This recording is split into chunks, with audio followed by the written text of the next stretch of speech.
welcome to your weekly podcast from Freestyle Media in partnership with the Magic 5. So we recently had the British Masters Championships at Ponds Forge, and congratulations to Trafford Metro, who won the best overall club with a massive 479 points. But coming second in the rankings was City of Sheffield, and I'm pleased to be joined by their coach, Abbie Whiting. So welcome to the podcast, Abbie. Thank you for having me. I feel like I should have done a little whoop whoop there, but yeah, thanks for having me. Yeah, I assume you did a whoop whoop on Paul's side. I did a whoop and then a few tears. Yeah, it was a bit of both. Brilliant. How was your experience of the British Champs, especially given that it was your home pool? Yeah, it was amazing. Always nice to have it in the home pool. You know, it's going down the road, you're there. Ponds Forge is always such a good, everyone cheering. The atmosphere's so incredible. You know, we loved it. All the teams did fantastically well. You know, British records being broken all over the place, European records, world records. So yeah, it was a fantastic atmosphere, such a good atmosphere, and very, very happy with the result. Oh, ecstatic with the result almost. Yeah. Well, the tears would suggest that. Did you have how many swimmers did you have from your club there? Oh, that is a really good question. Like 29, I want to say 27, something around that number. And do you get a chance to train long course like during the week? Yeah. So we do Monday short, and then we get Wednesday and Thursday long. So we're incredibly lucky this end of the season, because obviously we have majority of our 3 sessions is long. Not so handy for the beginning of the season, but it's still really, really great for the end of the season here. No, that sounds great. We just talked about this before we went on air, but because of the people that I follow on social media, and obviously then that depends on what you see on your feed. You have got to be the most praised coach that I've ever seen. People are praising you all over the place, and I didn't even realise they were part of your squad. Some of these people. I just thought I was great, wasn't it? Yeah. It's amazing. I think it's just testament to how brilliant my swimmers are. Like, they're such a good group of people. Like, they're like my family up north. You know, they're brilliant. But I don't really know what I do to deserve it. But at the same time, it's nice to feel appreciated for the work we do put in. So yeah, it's they're a great bunch. They love it. We'll get on to. I'll get on to asking you about the sort of coach that you are, and that, I guess, will determine why people like you so much, I suppose. But the first thing that I wanted to ask you really was, when did you decide to qualify as a coach, and why did you decide to become a coach over being a swimmer? So I was a swimmer when I was younger, went all the way up to kind of British champs, that kind of stuff, and always loved it, always enjoyed the background of it. So working out why you felt quick closer to a meet, why, you know, at the beginning of the season you felt sluggish, why IM was best for, you know, fitness, all those kind of things. I did my level 1 at 16, and it was assisted by my home club, West Norfolk, back at home, and then did my level 2 as soon as I could at 18. For me, it was always kind of that little bit of cash on the side, and I was given the opportunity to kind of assist in smaller squads when I was at home.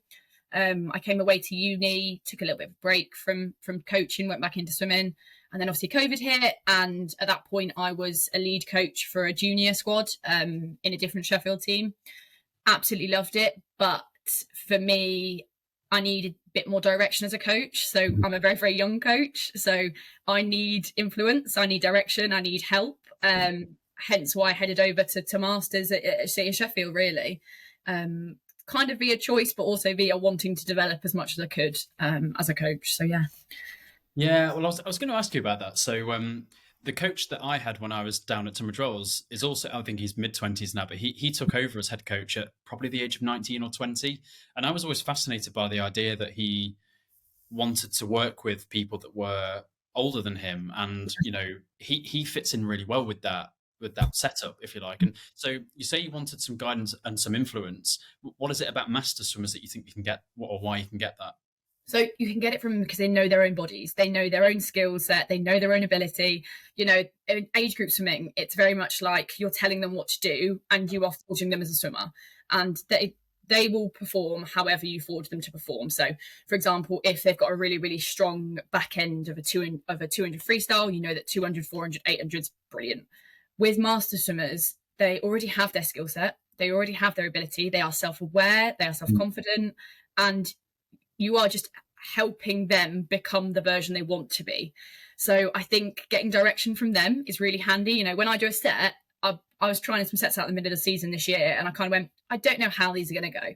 Like, it was kind of like a tell me how you feel. And my squad are so honest in being able to go, Abbie, that was hell. I hated it. Let's never do it again.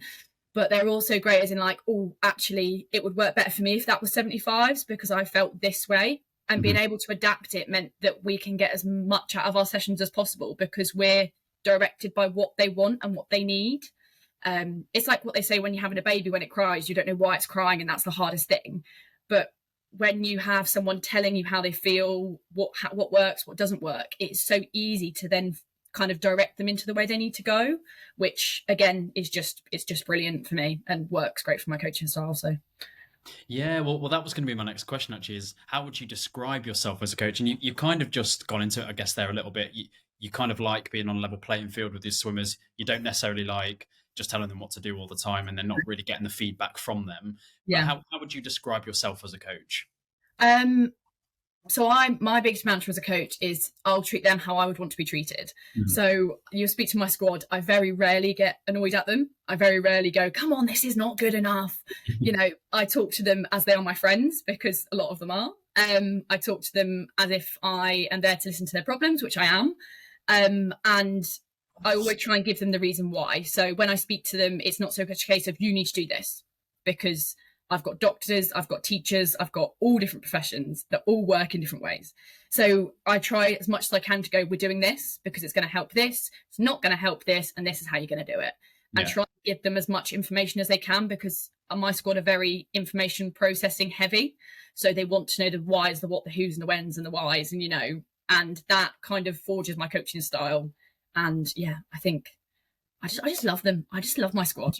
I'll be listening to this like, oh, Abbie, shut up. And I was like, no, I love my squad. They're brilliant. I love them.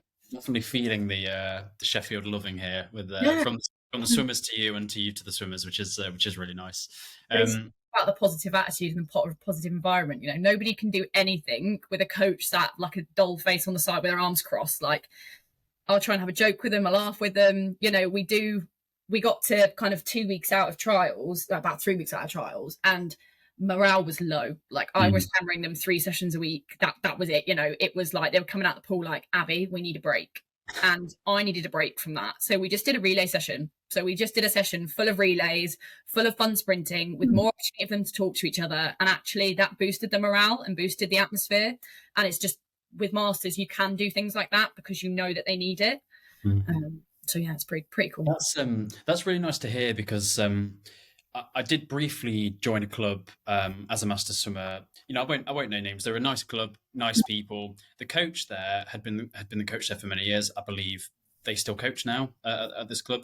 But something that really struck me very quickly was that the coach would write the set and would stand on pool deck and it would say, okay, 10:50s on a minute, and then you'd swim it. And there'd be no feedback to any of the swimmers. You'd just swim it. And then at the end of the 10:50s, right, the next thing is whatever 75s, and it was just being told what to do once every 5 minutes. And there was no interaction. There was no feedback. And I sort of thought, is there any point in you being on poolside? You could have just texted us this set and we could have done it, and that's not to disrespect this coach because they've been a coach there for a long time. The people like this person. But I just sort of thought, you're not really coaching us. And so it sounds to me like you're all about the relationships with the swimmers. And that's a really important thing for you. Definitely 1,000%. So all my swimmers are completely different. And that's what I adore most about them. Some of them will tell me about how their day at work been. Some of them will tell me what they had for lunch. Some of them will tell me the deepest, darkest woes. Some of them will come on poolside and just be happy all the time. I've got Swifty who tells me exactly how it is. They all communicate so differently, and actually forging those different relationships helps their training more than anything else. Because I think Blob said on your podcast the other day about dead meters, and what your coach is doing there to me is dead meters because we're not getting anything out of it. We're getting, in the warm up, I'm not going to turn to someone and be like, you need to change this, and this, because it's about warming up. It's about getting up and hot. It's about getting your muscles moving, But in a set like that, if you do it 99% wrong, then you're never going to get anything out of it. All you've done is wasted 10 minutes of your life, wasted 10 minutes of my life, and there's no point. So, I'm very much in terms of I try to check through with them as much as I can during the sets as well, whether it's, you're right there, how you doing, because actually them turning to me and being like, actually, Abbie, I'm really struggling with this, or, what's your heart rate? My heart rate's 120. Oh, that's a bit low. Let's do this differently. It's you've got to constantly be changing and adapting to what they're going through in that water, because I don't know what they're going through in that water. They know what they're going through in that water. So yeah, that's kind of my approach to it, if you like. Yeah, Sounds absolutely. ridiculous. Do you have any coaches as an age group swimmer yourself that you felt was a bit of an influence for you, and you thought, I really enjoy watching this person or that person, and I would quite like to do what they do? Yeah, so my head coach at home, Sarah Vanderloo, was absolutely incredible for me when I was younger. I unfortunately had a period of my life where my mum got diagnosed with cancer, and as a single parent at the time, it was pretty hard for her. And my coach then took me under her wing. She, you know, directed me towards the coaching route. She made sure I had everything I needed. She instilled values that I still hold close to me now. She, you know, taught me what was good and bad in swimming. She taught me what was right and wrong. And I think having that positive influence when you were younger, and kind of seeing that positive coaching style when you were younger, actually breeds success later on, whether that's success in swimming or success in going into coaching or becoming just a full grown adult, is super, super important. We've obviously got some fantastic coaches at City of Sheffield, and as a team, you know, we're building fantastic relationships around, really. So it's really good to see kind of that being transferred over to different clubs as well. Yeah, sounds great. It sounds as well as though the City of Sheffield is growing as a squad. So how long have you been the coach there, and how much have you seen it grown in that time? Yeah, so 2 years now, nearly 2 years I've been with the squad, which feels like it's flown by, but also feels like it's been a lifetime. When I joined, I think there were 20 on the books, I think 25 possibly. The squad was very much separate to the club. Obviously, we're still running the same way, but you know, the coaches was, does anybody want to take masters tonight? Yeah, okay, kind of thing. I took them over 2 years ago. We've now got 56 of them. Wow. So there is a lot of them now. Yeah. And we are ever working with the club to move back into the club as much as we can. So things like this British Championships, the club very kindly provided us with British Championship kit as the age group swimmers get, which is such a nice kind of transition in. Yeah. I'm trying to get swimmers to give back as much as we can to the club, and the club keep giving to the master swimmers. But like I said earlier, it's that mutual relationship, and it's making sure that mutual relationship works for everyone. And you know, being a bit, we've got our own Facebook page for City of Sheffield Masters, but it's actually about making sure we're actually on the actual City of Sheffield page as well, which you can see if you head to the Instagram. So yeah, it's becoming a better relationship, and as a squad we are building up and up and up, which is always good to see. But we're doing it at a good pace as well. We're not, you know, running into things like, let's do this and this and this and this and this. No, let's have a plan. Let's work for it in the next 2-3 years, and let's get there in the end in a proper way. Yeah, so you're growing organically, but actually in a really sort of efficient way, which is great. You said you've got 56 swimmers now. Yeah. Would you have a session where you've got 56 swimmers in the water, or is it more of there's some country members, some people come to one session and then the other, and then? So we have 3 sessions a week at the minute, and you can have the 2-session option or the 3-session option. Now, as I said, a lot of my swimmers are doctors, teachers, and often with kids and stuff, you can't always dedicate to 3 sessions a week, but that doesn't mean they aren't doing 3 sessions. So they might go to the pool on their own, or they might go, you know, for a run to the gym on their own. So I think the most we have in is about 35 on a Monday night. That's getting a very, very busy session because it's our short course session. But obviously with that, we have upped our resource. So for example, I now have an assistant on poolside with me to help me around, because if not, I run around like a headless chicken for an hour, just being like, move your arms, kick your legs, do your fly kicks.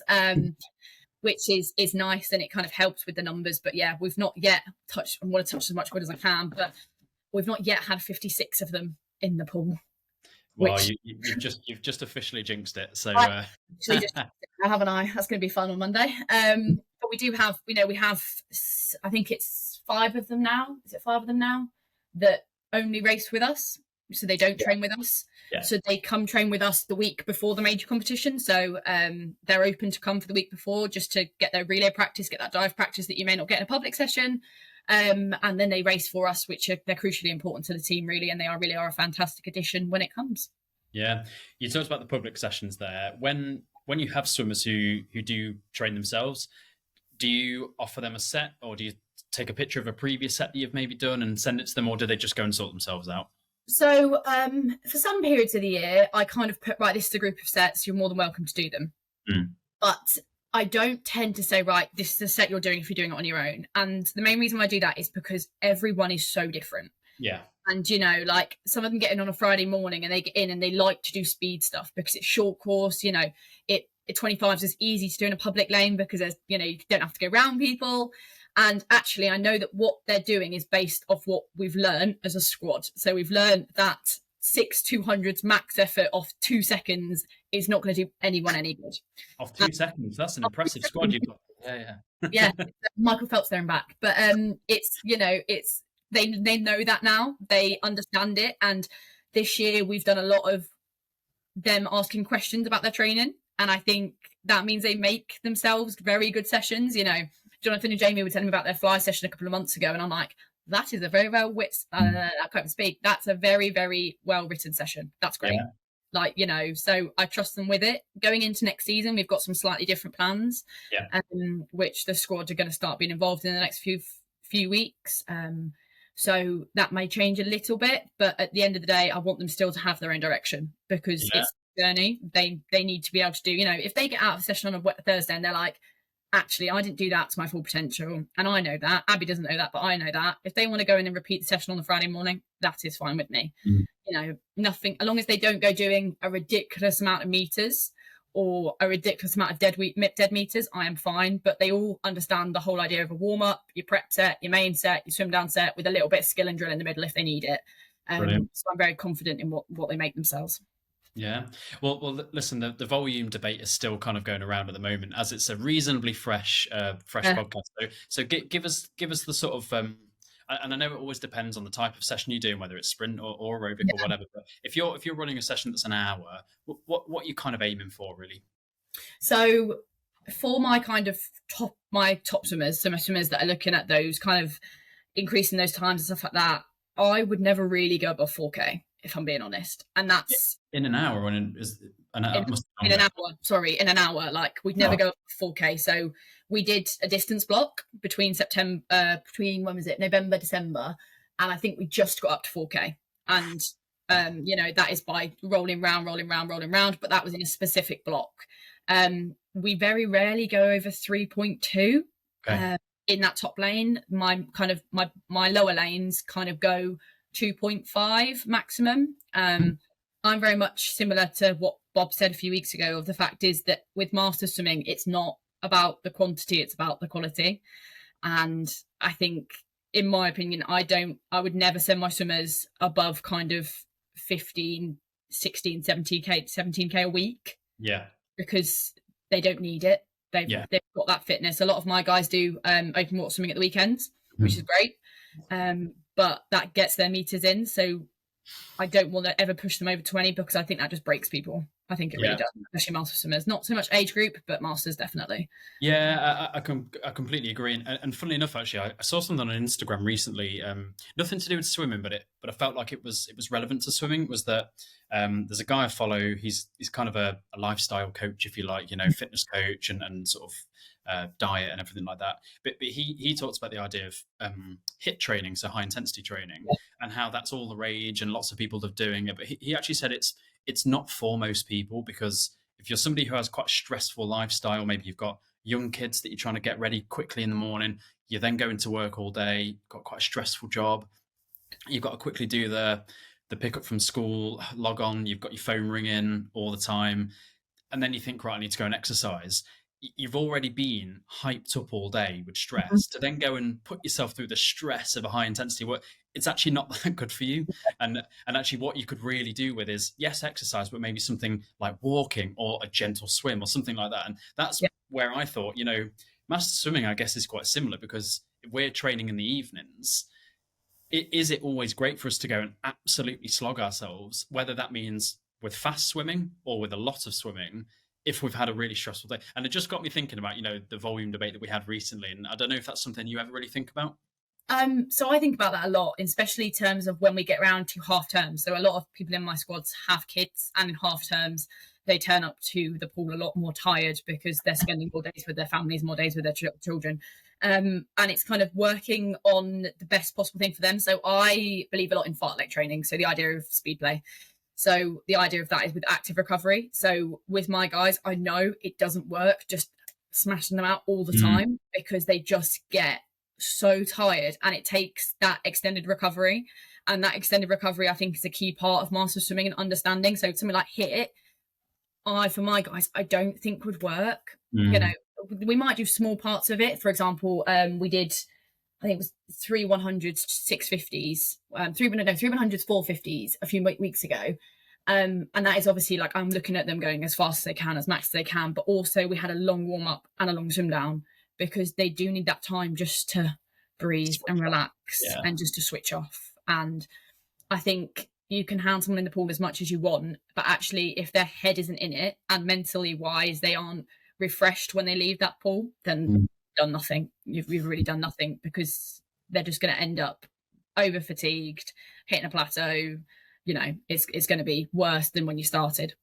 Yeah, absolutely. Yeah. So what goes into coaching beyond the pool deck? So obviously we see what you guys do, you know, on a weekly basis when you're on poolside, but when you're at home and you're planning the sessions, how do you personally like to approach the planning side of things? So I approach it via kind of a whole year plan, and then I split that whole year plan into 3. So we have kind of the whole year plan drives us round to our 2 key points, which are end of October and June nationals, June champs. Obviously that doesn't mean there aren't points in the year where we go slightly less, when we have things like Scottish nationals or Swansea, but we don't just stop everything for those. So within the year, so I tried something a bit different this year. So for the first year I took them over, kind of having a plan in place was great, but it's the first time they kind of had that plan. So it went great. And actually from that first year, I thought we need to do some more fitness stuff in the winter, because they stop swimming open water. Everyone moves a lot less. Everyone's a lot less unfit, you know, when you take time off to go Christmas do here and da-da-da here. So I work in terms of, we work kind of an 8-week block from when we come back early September to end of October. And then end of October to end of December, we will work then that long distance block. So we build it up so that when we come back in January, we've got that core fitness there. We then build through January to the end of March. So it takes us through to Wales. And then we go March for a long cycle through to the beginning of June. And then this last bit of the year always changes a little bit. So this year we're doing kind of looking at those skill-based things and how can we improve things like our fly kicks off the wall? How can we improve our technique? How can we do some drills and skills? How can we know we keep learning? Whereas last year, this bit here, we were still slogging through because we were only taking a 2-week break. So we went straight back into kind of pushing to build up that core fitness again. But I think with planning, you can do as much as you like, but on the day you might still turn up and go, we cannot do this today. You know, I walked onto poolside before and I've looked at my swimmers, I've looked at how I felt and I've gone, this session is going to crumble if I deliver it. So we need to do something different. And it's been able to be adaptive like that. You know, we still did a very similar thing. We still did, you know, anaerobic threshold, but we did it in a different way where we got more rest. We did less meters. You know, like as I said earlier, killing them mentally and physically is going to do nothing. They want to walk away from that pool happy. They want to walk away full energized, refreshed, and actually doing the set that I planned may not always do that. So adaptive, but Bob will probably tell you the same thing. It's, you know, you don't always, it's not always the 0.1 to 0.2 in master swimming. It really never is. No, of course. And so I've got 2 questions really that are kind of the same. One is do you turn up to a session with basically an option A and an option B, which kind of speaks to what you just said there, where you kind of got your plan, but you think if it doesn't quite go how I'd like it, here's option B. And then the second question really is, do you write 2 different sets anyway because you've got different levels of swimmers, or do you all do the same set? So I always, well, I say always, 80% of the time, do 2 sets. So they can choose how they want to work. So me saying to someone, right, you do want to do it as 200s or 100s, they'll most likely choose what works best for them. And therefore you naturally find your divide of sprinters and distance swimmers, or you naturally find your breaststrokers and your IMers. And so they're 2 different sets, but they're written in a way so they'll both work the same system. So really easy example, I've got like people like Larissa who absolutely loves meters. I could say to her, you're doing 1,000 meters today 7 times through, and she'd be like, yes, get in. But, you know, I've got so if I say, right, who would like to do 400s, who would like to do 200s, I've got my 400 lane, I've got my 200 lane. So we're working that aerobic base. The 400s guys would go off and do 5 400s, 1 IM, 1 free, 1 pull, 1 IM, 1 free. Yeah. The 200s would go away and do 10 200s, and they'd do it as, 2 free, 1 pull, 2 drill, something like that. And they'd both work the same thing. They'd both work the same system. I would still look for their same heart rates, but it would just be in comparative to what the distance they were doing. I always have a survival mode in my plan, and that is basically of if I didn't do it this way, how else could I do it and still hit the same system? Yeah. Because, as I said, I'm quite mathematical, so I want to make sure that I'm hitting the right system. So, for example, if we get there and I'm looking at them, like our def set this year is 28 75s, and then it's 36 75s, and they do 2 IM, 2 free. Okay. Top lanes go off 110, bottom lanes go off 130. The whole idea is that the IM, to make that time, they are going to have to be going as fast as they can. They're looking at like 70, 80% heart rate, 140 and above, But as they get to that freestyle, that's kind of their active recovery, because to make that time, they don't have to be doing that time. So they're going, heart rate's coming down. It's coming down to 120, they're at 50, 40% maximum, But for some of them, actually doing the IM throws them into like heart rate 180 and above, like dying, So that's when I go, actually, this lane here, you are going to do the whole thing freestyle, but you are going to do 2 at 8 out of 10, 2 free, easy. And they're therefore getting the same system as the guys that are throwing themselves at 275s IM, and then getting the easy free. So it's just about adapting to who I've got on the day as well, because as we said earlier, people have jobs, and there's been key sets that have come up and I've been like, why are these 5 people not here? Because they need to be here for this set, because this set was written for them. But at the same time, it's like, well, actually, we can just change it slightly and it'll be written for these people. So it's great. So yeah. How do you keep on top of like the latest trends, if you like, in swimming and the way that sets are kind of written? Are you part of a forum or a group or anything like that? No. So I was chatting to Jerome about this at the weekend, actually, about how we're going to kind of like bring masters swimming into the spotlight, if you like.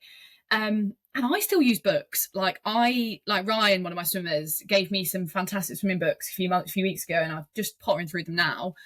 And apart from that, I kind of look at what British swimming have to offer, but a lot of it is like what other teams are doing and what other squads are doing, because I think it's really easy to look on a news thing and be like, oh, I don't know, Michael Phelps did this and it worked for him.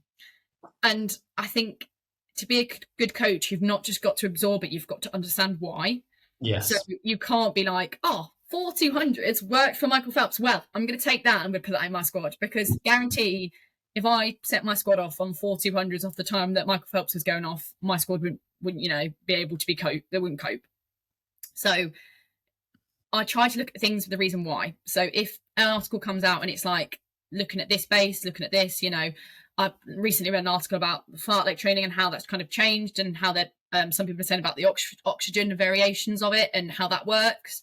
So I try and keep it up to date as I possibly can, but also I'm just guided by what my swimmers say. I've got Ryan, who's a fantastic swimming performance analyst. He does analytics as a job.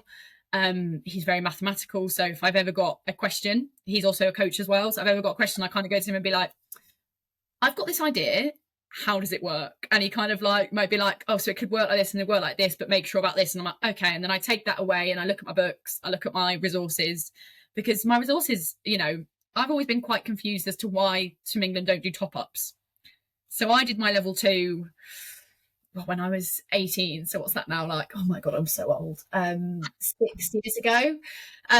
That's made me feel really old. 6 years ago. And since then I've been on a few kind of Swim England days or performance days, but I've never ever been on a Masters day. I've never been on a day that someone's gone, okay, Masters swimming, here's what we're finding with the trends, here's what people are saying, here's the sets people are doing, this is a technique that you can teach them, this is a set writing system you can teach them. And I think that's one thing that Masters swimming need to get better at. And we need to, we're up there in the top of the world, but we're not acting like we're at the top of the world. We're acting like we're just kind of plodding along and hoping for the best. So it would be interesting to see if British swimming could do something like that for us, because me going on an age group camp to develop my skills is great, but it's not going to do anything for the people I'm actually coaching. Yeah, I think that's a really good idea actually. Sort of getting involved with British swimming and coaches having like top up days or going on, you know, kind of quick fire camps and stuff like that. And that's a great idea. Yeah. You talked about the idea then of being adaptable with your sets, and you like to you know, keep things varied and all the rest of it.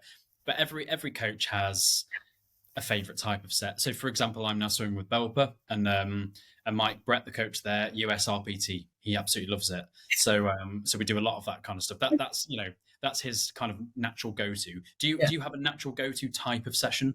I do love like a 30-50s, like 3 hard, 1 easy. I do love a little bit like that, but I love it because I get to see how and where our fitness is. So, you know, my guys, because their heads are in the water quite a lot, I do spot check them in times, and I just be like, okay, so we're still where we were at the beginning. Wonderful. But then again, I do really enjoy sprint sets with my guys because they all get themselves so rattled up and so excited for it. That it's like, oh, what are we doing? And like, someone will come in, they'll be like, oh yeah, great job, mate. Like, yeah. Obviously, we have the other end of that. People come in, oh, that was absolutely rubbish. But it's just anything that I can see our improvement in, I love. I'm Swifty, and that lot will tell you this. I hate coaching breaststroke. Somebody said to me, Abbie, would you prefer to jump off a cliff or teach breaststroke? I'd run off that cliff. You know, I just dislike it. But actually, as I'm working more with Swifty, I've got a great swimmer called Joe at the minute. He's S14. As I'm learning more about their breaststroke styles, and, you know, I'm kind of doing a bit more breaststroke related sets with them, I'm learning a lot, and actually I'm quite enjoying that process as well. Yeah, so any process I can learn, I'm there. I'm happy. That sounds good. So, not quite the final question, but one of the last questions, and I don't want to put you on the spot here, but because it's quite an open-ended question, really. But how do you see training evolving over time? And so, let me give you some context on that question. Is you hear a lot about the idea that 20 years ago, it didn't matter whether you were a 50-meter sprinter or a 400-meter swimmer, you'd all just do the same session. I'm talking really at elite level here, but, you know, just everybody would do 60K a week. It would all be quite samey. And you often hear about the fact that we sort of feel like we're 20, 30 years behind running, and like how running has kind of evolved a lot faster. But now what we're seeing is more of a shift and more personalized training, different athletes getting different sessions. You heard Fran Halsall last week say that James Gibson would have 6 swimmers in a session, and all 6 swimmers will be doing something different. They're not all doing the same thing. How do you see training evolving over time, you know, given the kind of more personalization? It's a really good question, that one, Jay. Just sat there like, yeah, I know. I'm a big believer in personalization. I love it. I think practically wise, in master swimming terms, it's hard because the investment is still not yet there. So I've still got 7-8 a lane per, you know, long course session. And when you have 3 lanes, how personalized can you be? So I fully, if I could do a different session with every single one of my swimmers every day, I would, and I would absolutely love it because their swim would come along so quickly. And I think for the performance centers and the age group swimming, that is a lot easier because there is less of them, you know.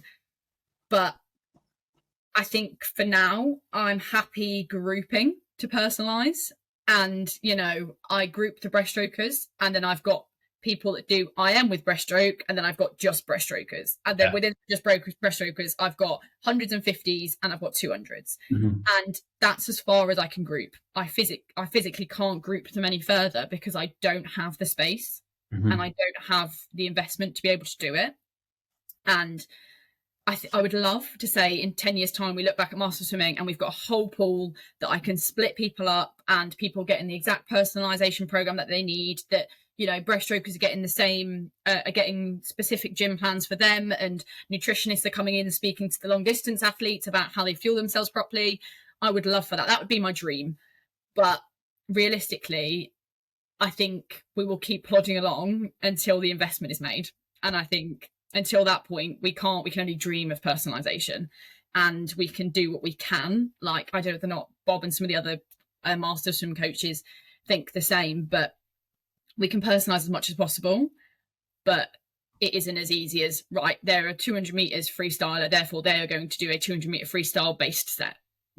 because we just don't have the space, we don't have the capacity, we don't have the room, and we also don't have, like, I know that if for example, if I got a 100 freestyler that came to me and they were like, I want to improve my 100 freestyle, I would be like, yes, this is how we're going to do it, but we can't do that all the time because we need to do other stuff because other people in the squad. And it breaks my heart when I have to say that to someone, because I have had to say it before, of a case of, I can't train you during the 100 free because I haven't got the room. So I suppose, yeah, in the dream world, yes, I would love to be personalised to every single swimmer, for every single swimmer to have a programme, for those programmes to interlock, for that to then fit in with S&C, with nutrition, with, you know, physiotherapy. But actually, realistically, we can only do what we can do. Mm-hmm. That's where I know we've got to stand on it, because we can't do it. We just can't as much as we want to. We just can't. I think one of the things that has evolved for sure, and this very much sounds like you're on this train, is being more of a mentor and more of a, you know, you consult the swimmers, and it sounds like that's why you like master swimmers, because again, rather than just walking onto pool deck and saying, right guys, this is what you're doing, take it or leave it, you're having that conversation with the swimmers. You've got a bit of a relationship with them, you know what they want from you, and so you can kind of tailor towards that. And like I say, you can even take a look at it and think, the stroke's breaking down a little bit here, they don't look like they're enjoying it, let's just ease off a little bit. And I think even that in itself, we've come a long way in swimming. It sounds like you're very much that kind of coach. Like, people need to have the choice in what they do. You know, nobody ever gets sent into a job without choosing what job they do. Nobody goes out for dinner and has their meal chosen for them. You know, life is all about choice, and that is where people are happiest, is when they've got the option to make choice. There is some things where I turn to my swimmers and I'm like, no, like, my swimmers love to ask to put their fins on for kick. They love it. They'll try it as many ways as they can. They're like, oh, Abbas, can this be my fins on? And you'll be like, no. And then somebody else will be like, I do love my fins. Can I put my fins on? You're like, no. But I've just bought them. So I have but I've just found them at the bottom of my car. No, I don't care. You're not putting your fins on.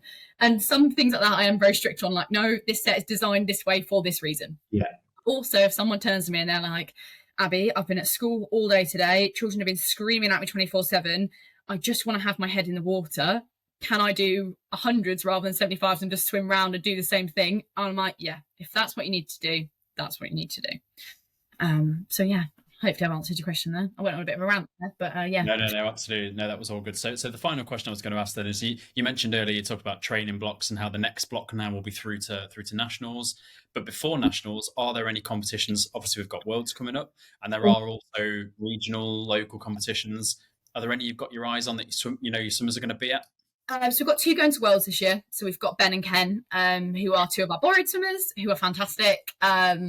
So they are off to Worlds this year. We are still a little bit undecided on our prep meet for September. Me and Jonathan and Jamie had a quick chat. Well, me and Jonathan had a chat about it the other day.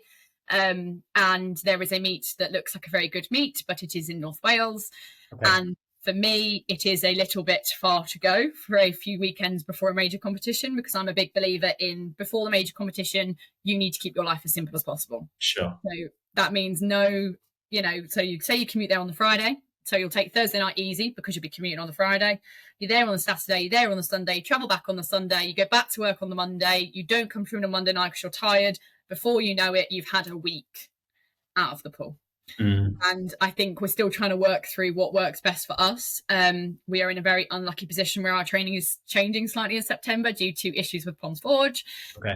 So we are still trying to work what works best for us. But we'll definitely be doing a meet kind of mid-September. I've seen that, is it North Stafford? No. Somebody's put a meet out. I keep seeing it all over my Facebook. Not sure, actually. I don't think it's North Stafford. Not. Who is it that's done it? I keep saying everyone. Everyone's done it. It keeps going on the official Masters thing. Anyway, that's a meet we could do. We're just looking at a short course meet. They won't be doing every single event under the sun. They will be doing their specific events, and we may put a few relays in just to get a bit of practice. But yeah, it's exciting year. Exciting year next year. We keep moving. We'll keep moving up. Yeah, it sounds it. Well, it sounds like you've come a long way as a squad as well over the last few years since you took over as coach. So well done to you, because it's a credit to you and a credit to the swimmers. Lovely to chat. Lovely to meet you in person, well, not in person, over camera, and hope to meet you in person one day soon. So thank you very much, Abbie. It was great. Thanks for having me. Appreciate it.